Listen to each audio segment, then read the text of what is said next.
और इसमें भी मैं देख रहा हूँ कि बहुत सारे जो प्रशिक्षक आए हैं वो अभी उस एज ग्रुप में हैं जो स्वयं छात्र छात्राएं हैं और आगे भी अपने भविष्य के लिए वो कहीं ना कहीं कोई कंपटीशन की तैयारी कर रहा होगा, कोई शिक्षा के क्षेत्र में जाने के लिए तैयारी कर रहा होगा, कोई और आगे बढ़ने की तैयारी कर रहा होगा।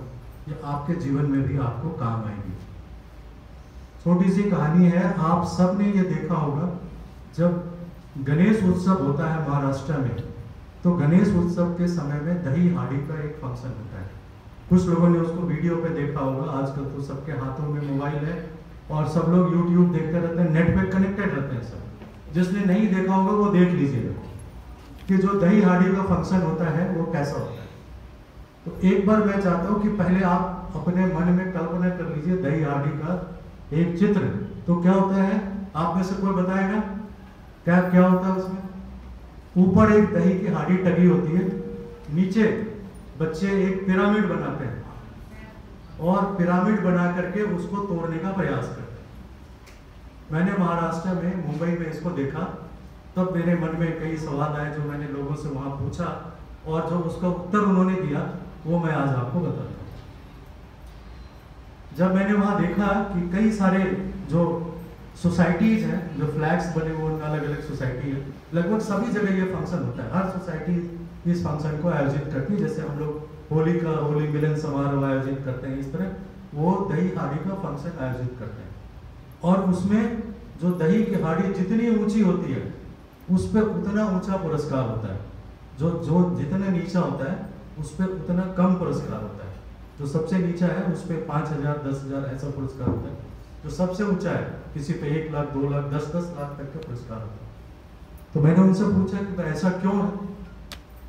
इसके पीछे का राज ये है कि जीवन में जब आप लक्ष्य छोटा रखेंगे तो वहां पे बहुत सारे लोग उस लक्ष्य को पाने की होड़ में हैं। जो हांडी छोटी है, जहाँ पुरस्कार कम है, कोई भी आकर के उसको तोड़ने की कोशिश करता है। लेकिन जो सबसे ऊंची है, जिसमें सबसे ज्यादा पुरस्कार है, उसमें बहुत सारे लोग देख करके सोचते हैं ये मेरे बस में नहीं है, ये तो मैं कर नहीं पाऊंगा। तो वहां पे कंपटीशन कम हो जाता है। जब आप जीवन में अपना विकल्प संकल्प ऊंचा रखते हैं तो आपके आसपास कंपटीशन कम हो जाता है। जब आप छोटा विकल्प रखते हैं तो आप बहुत सारे लोगों के साथ कंपीट कर रहे होते हैं।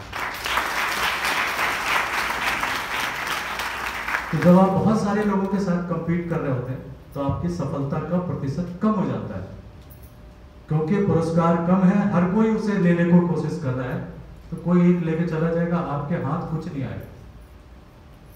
जब बच्चे पिरामिड बनाते हैं, उस पिरामिड में जब वो चढ़ने की कोशिश करते हैं तो कई बार वो बच्चे चढ़ते हैं, नीचे गिर जाते हैं।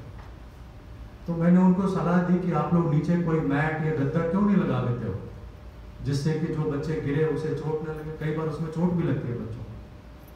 तो उनमें से एक ने कहा कि सब अगर नीचे हमने मैट या गद्दा लगाया तो गिर के चोट लगने का डर खत्म हो जाएगा। तो गिर के चोट लगने का डर अगर खत्म हो जाएगा तो कोई भी मजबूती से एक दूसरे को पकड़े नहीं रहेगा, सब कमजोरी से पकड़े रहेंगे, गिरते रहेंगे, चढ़ते रहेंगे। तो जीवन में जब आप आगे बढ़ रहे होते हैं तो आपके अंदर एक डर भी होना चाहिए, ये डर कि अगर आप गिरे तो आपको चोट लगेगी। कई लोग बड़े निश्चिंत होकर के तैयारी करते हैं, अगर ये नहीं हुआ तो वो कर लेंगे, ये नहीं हुआ। नो, आपके मन में जो अगर संकल्प है तो सोचिए कि अगर ये संकल्प मैंने पूरा नहीं किया तो हम कहीं पे नहीं रहेंगे। तभी आपके अंदर वो दृढ़ता आएगी, तो मजबूत भाव आएगा।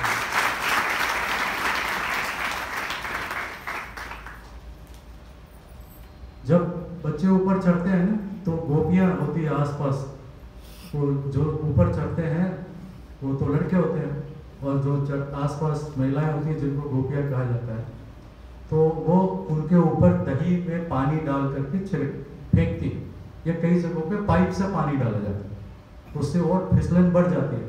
यानी आप एक तो ऊपर चढ़ रहे हैं, ऊपर से पानी डाला जा रहा है, आप फिसल करके नीचे गिरेंगे। तो मैंने उनसे पूछा कि ये क्यों कर रहे हैं, उससे तो बच्चे और ज्यादा गिरेंगे।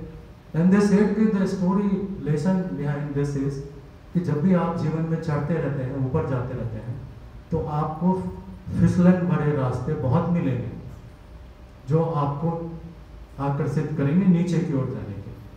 बहुत सारे गलत संकल्प, गलत विचार आपको नीचे की ओर पांव खींचेंगे। बहुत सारे ऐसे लोग मिलेंगे जो आपने अपना कोई बड़ा संकल्प लिया तो कहेंगे अरे क्या है बकवास सोच रखा है, तुम्हें शिक्षक बनने की तो हैसियत है नहीं, तुम PCS IAS की तैयारी कर रहे हो।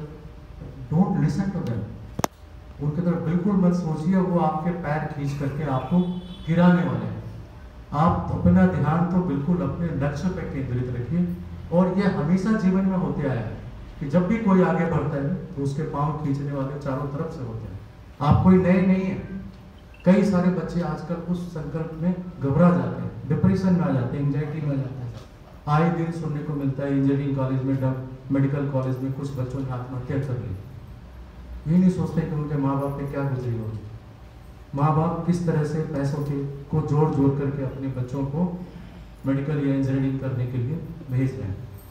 अगर एक बार आप गिर गए तो क्या हुआ, उठ के दोबारा खड़े होइए ऊपर चलने के लिए, अपने अंदर वो हौसला रखिए। तो जब मन में विचार रहेगा, संकल्प पक्का रहेगा, किसी दूसरे के डिगाए आप नहीं डिगे रहेंगे, और मन में ये भी डर रहेगा, थोड़ा डर होना जरूरी है जीवन में सफलता के लिए, कि अगर गिरे तो क्या होगा, गिरे तो हाथ पैर टूट जाएगा, गिरे तो घर पे वापस जाके खेती करनी पड़ेगी, ट्रैक्टर चलाना पड़ेगा अगर कुछ नहीं किया तो वो डर भी होना चाहिए, तभी आप आगे बढ़ें। तो मैं चाहूंगा कि आज जब आप बच्चों के बीच जाएं तो उन्हें प्रेरणा दीजिए जीवन में आगे बढ़ने की, जीवन में आगे बढ़िए। और गर्व से बच्चे कहें कि मैं 2 भाषा जानता हूँ, मैं 3 भाषा जानता हूँ। जैसे जो लोग फ्लाइट में जाते होंगे ना, तो एयर होस्टेस कहती है वी कैन स्पीक 2 लैंग्वेज और 3 लैंग्वेज, हिंदी, इंग्लिश, मराठी, पंजाबी। तो वो बच्चे भी कह सकें कि मैं हिंदी, अंग्रेजी, संस्कृत 3 भाषा जानता हूँ, 4 भाषा जानता हूँ। संस्कृत जानने का गर्व हो मुझे, और ये भाव पैदा करिए आप सब जाकर के। आप सब हमारे वो दूत हैं जो रावण के दरबार में जैसे अंगद गए और उन्होंने पैर जमा ली और कहा कि यदि पांव पकड़ना है तो प्रभु का पकड़ो, मेरा क्यों पकड़ रहे। तो आप वो दूत बन करके जाइए और वैसे ही भाव है। मैं आप सबको शुभकामनाएं देता हूँ इस कार्यक्रम की सफलता के लिए।